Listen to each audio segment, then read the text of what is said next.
ذهب مغاضبا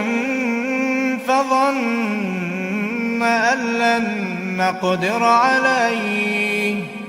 فنادى في الظلمات أن لا إله إلا أنت سبحانك إني كنت من الظالمين فاستجبنا له ونجيناه من الغم وكذلك ننجي المؤمنين وزكريا إذ نادى ربه رب لا تذرني فردا وأنت خير الوارثين فاستجبنا له ووهبنا له يحيى وأصلحنا له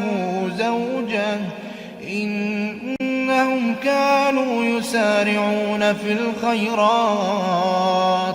ويدعوننا رغبا ورهبا وكانوا لنا خاشعين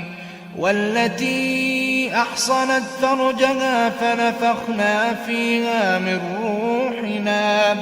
وجعلناها وابنها آية للعالمين إن هذه أمتكم أمة واحدة وأنا ربكم فاعبدون وتقطعوا أمرهم بينهم كل إلينا راجعون فمن يعمل من الصالحات وهو مؤمن فلا كفران لسعيه وإنا له كاتبون وحرام على قرية أهلكناها أنهم لا يرجعون حتى إذا فتحت يأجوج ومأجوج وهم من كل حدب ينسلون واقترب الوعد الحق فإذا هي شاخصة أبصار الذين كفروا يا ويلنا قد كنا في غفلة من هذا بل كنا ظالمين إنكم وما تعبدون من دون الله حصب جهنم أنتم لها واردون لو كان هؤلاء آلهة ما وردوها وكل فيها خالدون لهم فيها زفير وهم فيها لا يسمعون إن الذين سبقت لهم منا الحسنى أولئك عنها مبعدون لا يسمعون حسيسها وهم فيما اشتهت أنفسهم خالدون لا يحزنهم الفزع الأكبر وتتلقاهم الملائكة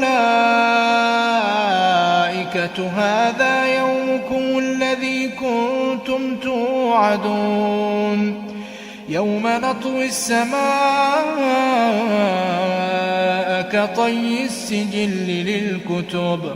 كما بدأنا أول خلق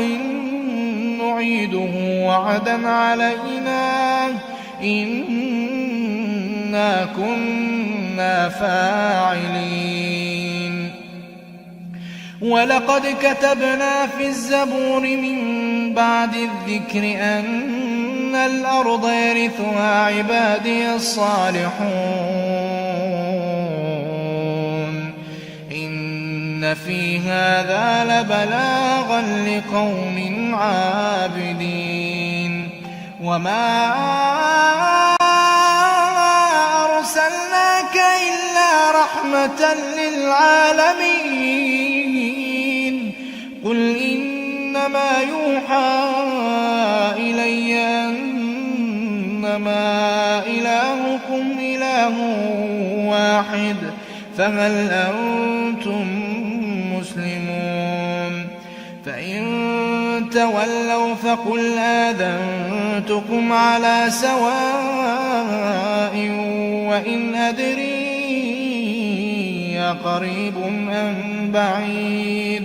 أقريب أم بعيد ما توعدون إنه يعلم الجهر من القول ويعلم ما تكتمون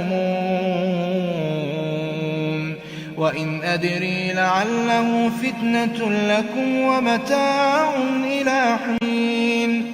قل رب احكم بالحق